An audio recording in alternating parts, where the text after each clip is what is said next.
عدی بن ثابت نے بیان کیا، ان سے سعید بن جبیر نے، ان سے ابن عباس رضی اللہ عنہ نے کہ نبی کریم صلی اللہ علیہ وسلم عید کے دن نکلے، پس آپ نے عیدگاہ میں 2 رکعت نماز پڑھائی، نہ آپ نے اس سے پہلے کوئی نماز پڑھی اور نہ اس کے بعد۔ پھر آپ عورتوں کی طرف آئے، بلال رضی اللہ عنہ آپ کے ساتھ تھے، انہیں آپ نے واعظ و نصیحت کی اور ان کو صدقہ کرنے کے لیے حکم فرمایا۔ چنانچہ عورتیں کنگن اور بالیاں بلال رضی اللہ عنہ کے کپڑے میں ڈالنے لگیں۔ صحیح بخاری حدیث نمبر 1431۔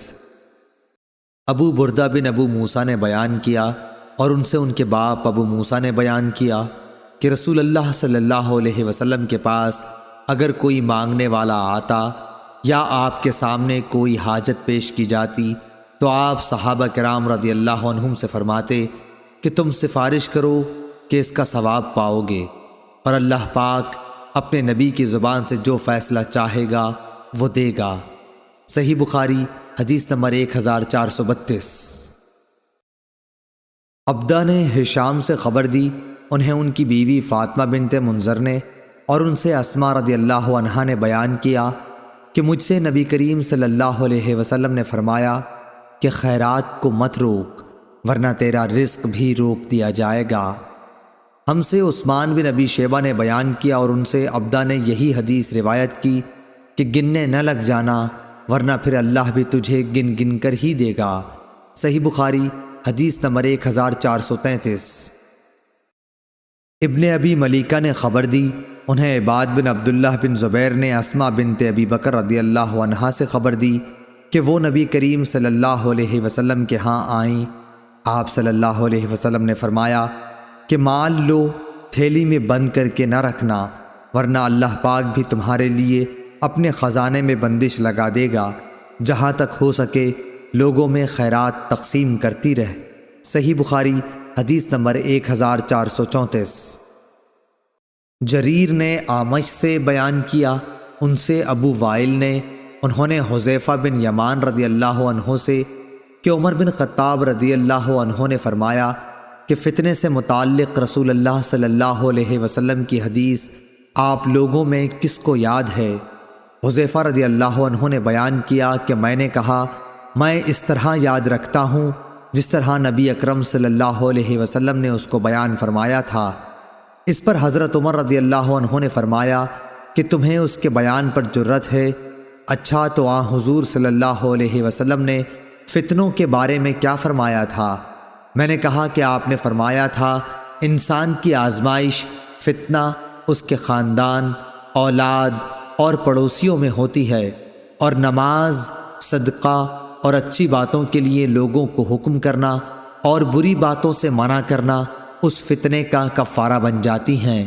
اعمش نے کہا ابو وائل کبھی یوں کہتے تھے، نماز اور صدقہ اور اچھی باتوں کا حکم دینا، بری بات سے روکنا، یہ اس فتنے کو مٹا دینے والے نیک کام ہیں۔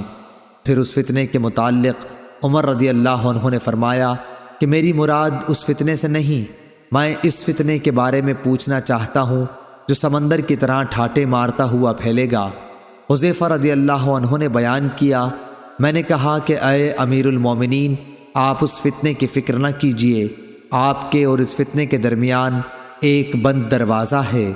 عمر رضی اللہ عنہ نے پوچھا کہ وہ دروازہ توڑ دیا جائے گا یا صرف کھولا جائے گا؟ انہوں نے بتلایا کہ نہیں، بلکہ وہ دروازہ توڑ دیا جائے گا۔ اس پر عمر رضی اللہ عنہ نے فرمایا کہ جب دروازہ توڑ دیا جائے گا تو پھر کبھی بھی بند نہ ہو سکے گا۔ ابو وائل نے کہا کہ ہاں۔ پھر ہم رعب کی وجہ سے حذیفہ رضی اللہ عنہ سے یہ نہ پوچھ سکے کہ وہ دروازہ کون ہے، اس لیے ہم نے مسروق سے کہا کہ تم پوچھو۔ انہوں نے کہا کہ مسروق رضی اللہ عنہ نے پوچھا تو حذیفہ رضی اللہ عنہ نے فرمایا کہ دروازے سے مراد خود حضرت عمر رضی اللہ عنہ ہی تھے۔ ہم نے پھر پوچھا تو کیا عمر رضی اللہ عنہ جانتے تھے کہ آپ کی مراد کون تھی؟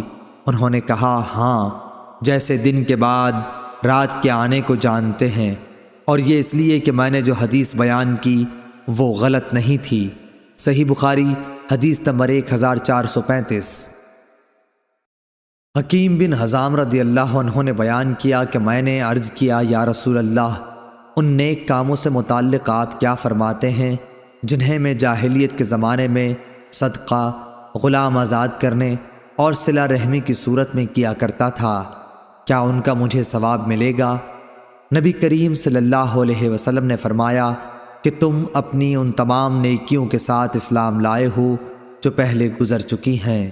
صحیح بخاری حدیث نمبر 1436۔ جریر نے اعمش سے بیان کیا، ان سے ابو وائل نے، ان سے مسروق نے اور ان سے عائشہ رضی اللہ عنہا نے کہ رسول کریم صلی اللہ علیہ وسلم نے فرمایا کہ جب بیوی اپنے خاوند کے کھانے میں سے کچھ صدقہ کرے اور اس کی نیت اسے برباد کرنے کی نہیں ہوتی تو اسے بھی اس کا ثواب ملتا ہے اور اس کے خاوند کو کمانے کا ثواب ملتا ہے، اسی طرح خزانچی کو بھی اس کا ثواب ملتا ہے۔ صحیح بخاری حدیث نمبر 1437۔